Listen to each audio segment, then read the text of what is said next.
আমাদের মথনার ছবিটা তুলবো। হ্যালো বন্ধুরা, দেখুন আমাদের এলাকায় বাঘ চলে এসেছে। কত লোকজন, ফরেস্টের ডিপার্টমেন্ট থেকে সব কিছু বাঘ ধরার জন্য প্রস্তুতি নিচ্ছে। আমি বাঁধের উপরে সিন বাড়িয়েছি, আমার আমাকে ফোন করছে, ওই ঘর পালাও। এই সামনে ওই যে ডাইন চেঁচাই আছে, বলি অবাক।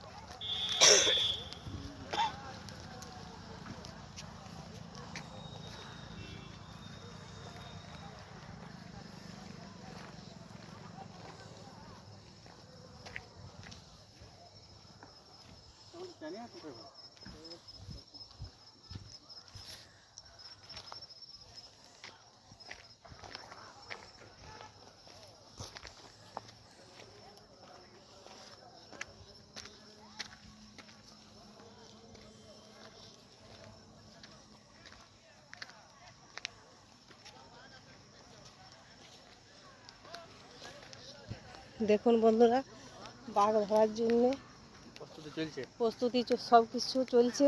ফরেস্টের ডিপার্টমেন্ট থেকে কয়েকটা গাড়ি চলে এসেছে, অনেক লোকজনের ভিড় জমা হয়েছে। তো যা লাইভ দেখছিলাম রে, তাতে আমি বলি এখন ধরা পড়ে গেছে বাঘ।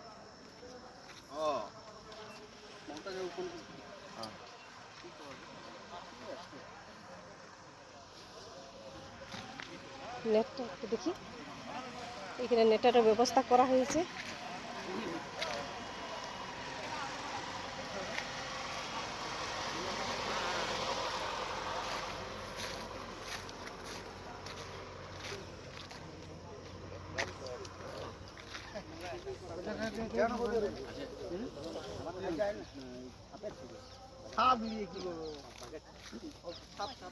এইখানে নেট আনা হয়েছে বাঘ ঘেরার জন্য। এই নেট দিয়ে পুরো রোডকে ঘেরানো হবে। হ্যাঁ হ্যাঁ হ্যাঁ, এই যে এখানে নেটে নামানো হয়েছে। এখানে নেট দেওয়ার জন্য চারদিকে প্রস্তুতি নিচ্ছে। বাঘ এই জঙ্গলের মধ্যেই আছে। এটা বড় থানার অন্তর্গত। আমরা নেকড়া গ্রাম সামনে, তাই সবাই সাবধানে থাকার চেষ্টা করবেন। কখন কোন দিকে বেরিয়ে পড়বে কেউ বলতে পারবে না।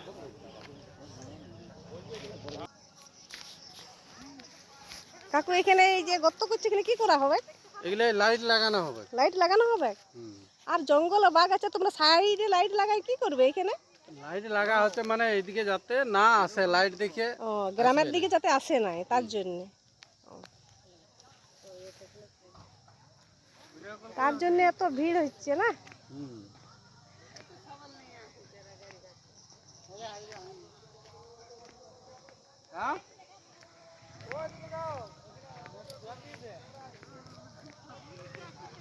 বাঘ দেখতে এসেছে নাকি দিদি? ঠিক, তোর ভাগ নিয়ে আসিছে, বলছে মাংস আনবে জামাই। ভাই বাঘের সন্ধান এসেছেন নাকি?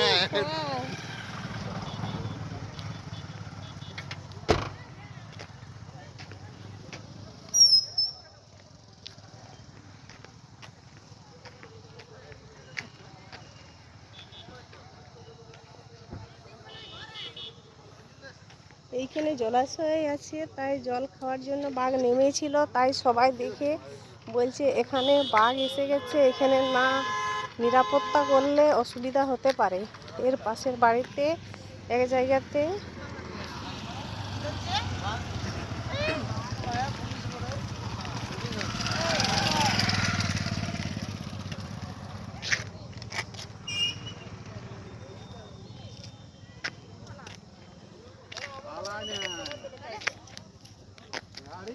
গাড়ি তিনটে গেছে ওদের, আর ওইখানে আর একটা খাঁচা পাঠিয়ে। জঙ্গলের মধ্যস্থলে একটা বোল মাঠ করা হয়েছিল। সেই বোল মাঠের মধ্যে ওইখানে ছাগল বড়া দেয়া আছে, তাই ওখানে ফরেস্টার ডিপার্টমেন্ট থেকে যেতে দেওয়া হচ্ছে না। তাই আপনাদেরকে কিছু দেখাতে পারলাম না। আর এই সামনে জলাশয়, জল খেতে নেমেছিল।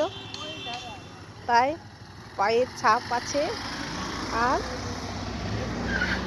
বাঘে যে মানে থাকলে যেভাবে গন্ধ বা কিছু একটা আভাস বোঝা যায়, তাই সবাই অনুভব করছে যে এই সামনে বাঘ আছে। তার জন্যে এই সামনে রোডের কলের থেকে লাইট বা নেট দেওয়া হচ্ছে, তার জন্যে গর্ত করা হচ্ছে। নমস্কার, বাঘ ধরলে পরে আবার দেখা হবে।